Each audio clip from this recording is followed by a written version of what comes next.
Les étoiles, récit d'un berger provençal. Du temps que je gardais les bêtes sur le Luberon, je restais des semaines entières sans voir âme qui vive, seul dans le pâturage, avec mon chien, l'abri, et mes chèvres.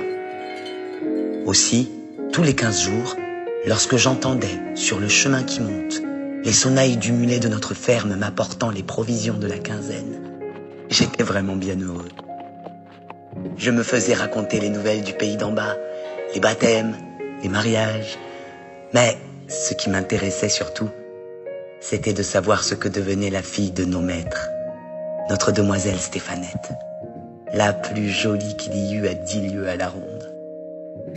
Sans avoir l'air d'y prendre trop d'intérêt, je m'informais si elle allait beaucoup aux fêtes, aux veillées, s'il lui venait toujours de nouveaux galants. Et à ceux qui me demanderont ce que ces choses-là peuvent me faire, à moi, pauvre berger de la montagne, je répondrai que j'avais 20 ans et que cette Stéphanette était ce que j'avais vu de plus beau dans ma vie. Or, un dimanche, que j'attendais les vivres de quinzaine, il se trouva qu'ils n'arrivèrent que très tard. Enfin, sur les 3 heures, le ciel étant lavé, la montagne luisante d'eau et de soleil. J'entendis parmi l'égouttement des feuilles et le débordement des ruisseaux gonflés les sonnailles de la mule. Mais ce n'était pas le livreur habituel. C'était, devinez qui? Notre demoiselle, mes enfants. Notre demoiselle en personne, assise, droite entre les sacs d'osier, toute rose de l'air des montagnes et du rafraîchissement de l'orage. La belle Stéphanette m'apprit qu'elle s'était perdue en route. Oh, la mignonne créature! Mes yeux ne pouvaient se lasser de la regarder. Quand elle eut tiré les provisions du panier, Stéphanette se mit à regarder curieusement autour d'elle. Relevant un peu sa belle jupe du dimanche qui aurait pu s'abîmer, elle entra. « Alors, c'est ici que tu vis, mon pauvre berger? Comme tu dois t'ennuyer d'être toujours seul. Qu'est-ce que tu fais? À quoi penses-tu » J'avais envie de répondre « À vous, maîtresse. » Et je n'aurais pas menti. Mais mon trouble était si grand que je ne pouvais pas seulement trouver une parole. « Adieu, berger !»« Adieu, maîtresse. » Et la voilà partie, emportant ses corbeilles vides.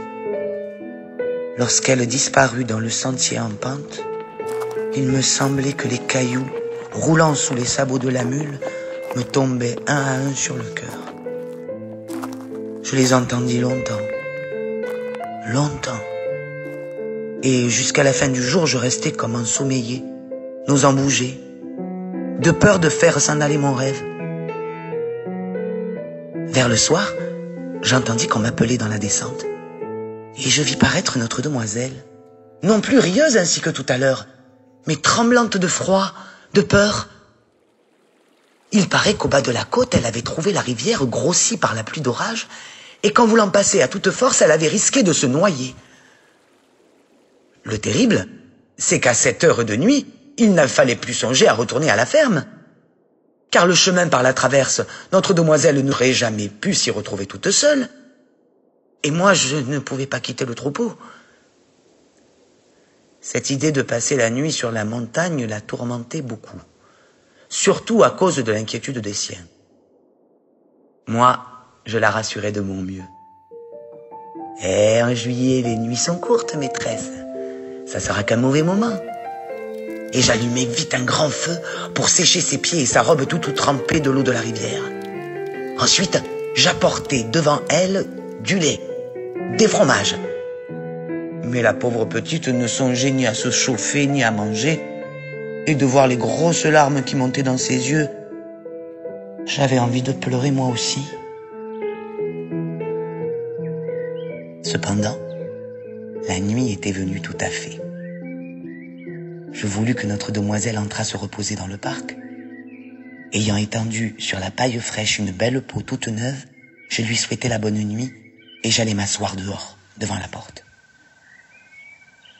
Jamais le ciel ne m'avait paru si profond, les étoiles si brillantes. Tout à coup, la claire-voie du parc s'ouvrit et la belle Stéphanette parut. Elle ne pouvait pas dormir. Elle aimait mieux venir près du feu. Voyant cela, je lui jetai ma peau de bique sur les épaules, j'activai la flamme et nous restâmes assis, l'un près de l'autre, sans parler. Ah, si vous avez jamais passé la nuit à la belle étoile, vous savez qu'à l'heure où nous dormons, un monde mystérieux s'élève dans la solitude et le silence. Tous les esprits de la montagne vont et viennent librement. Il y a dans l'air des frôlements, des bruits imperceptibles, comme si l'on entendait les branches grandir, l'herbe pousser.